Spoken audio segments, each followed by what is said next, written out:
வணக்கம் தமிழ் மக்களே, எல்லாரும் எப்படி இருக்கீங்க? இன்னைக்கு சிக்கன் ஃபிங்கர்ஸ் எப்படி பண்ணுறதுன்னு பார்க்கலாம்.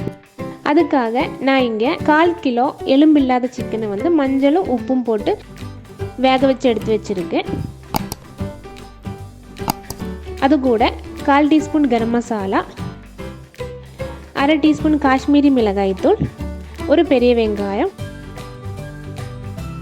ஒரு பிஞ்ச் ஜீரகம், ஒரு 7-8 பெப்பர், ஒரு பச்சை மிளகாய், ஒரு பிஞ்ச் சோம்பு, கொஞ்சமாக மல்லித்தலை, ஒரு பல்லு பூண்டு, ஒரு சின்ன பீஸ் இஞ்சி, கொஞ்சம் கருவேப்பிலை,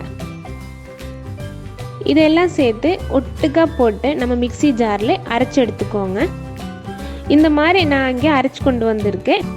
இது இந்த மாதிரி நீல வாக்கில் நீங்கள் உருட்டி எடுத்துக்கோங்க. நான் பேர் சிக்கன் ஃபிங்கர்ஸும் கொடுத்ததுனால இந்த ஷேப்பில் உருட்டி எடுத்துருக்கேன். உங்களுக்கு வேறு ஷேப்பு பிடிக்கும்னா நீங்கள் அந்த மாதிரி கூட பண்ணிக்கலாம். நம்ம இது எல்லாமே இதே மாதிரி உருட்டி எடுத்துக்கலாம். எல்லாமே இங்கே ரெடி பண்ணியாச்சு. இனி ஒரு பேன் வச்சு ஆயில் ஊற்றி சூடானதுக்கப்புறம் இது நம்ம ஃப்ரை பண்ணி எடுத்துக்கலாம். கவனிக்க வேண்டிய விஷயம், நம்ம எப்போவுமே ஹை ஃப்ளேமில் வச்சு ஃப்ரை பண்ணாதீங்க.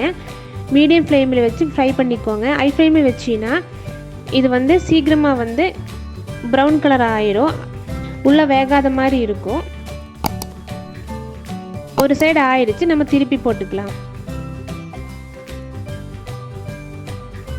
அப்புறம் காரத்துக்கு தகுந்த மாதிரி நீங்கள் உங்கள் மசாலாவோட அளவு மாற்றிக்கோங்க. நான் இது 1/4 கிலோ சிக்கனுக்குள்ள அளவு தான் சொல்லியிருக்கு. நீங்கள் எச்சா எடுக்கிற மாதிரி இருந்தீங்கன்னா அதுக்கு தகுந்த மாதிரி எடுத்துக்கோங்க. நான் எடுத்துருக்கிற அளவு நார்மலான, ரொம்பவே காரம் இல்லை, நார்மலான காரம் தான். குழந்தைகளுக்கெல்லாம் சாப்பிட்ற மாதிரி தான் இருக்குது. இது 2 சைடும் ஆயிடுச்சுங்க. இனி ஒரு பிளேட்டுக்கு மாற்றிக்கலாம். மீதி உள்ளதும் இதே போல் நம்ம ஃப்ரை பண்ணலாம்.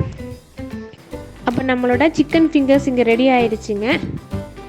எல்லோரும் ட்ரை பண்ணி பாருங்கள், கண்டிப்பாக உங்களுக்கு பிடிக்கும். உங்கள் குழந்தைகளுக்கும் ரொம்பவே பிடிக்கும். இந்த வீடியோ பிடிச்சதுன்னா லைக் பண்ணி ஷேர் பண்ணுங்கள். இன்னுமே சப்ஸ்கிரைப் பண்ணாமல் பார்க்குறீங்கன்னா சப்ஸ்கிரைப் பண்ணி சப்போர்ட் பண்ணுங்கள். நன்றி, வணக்கம்.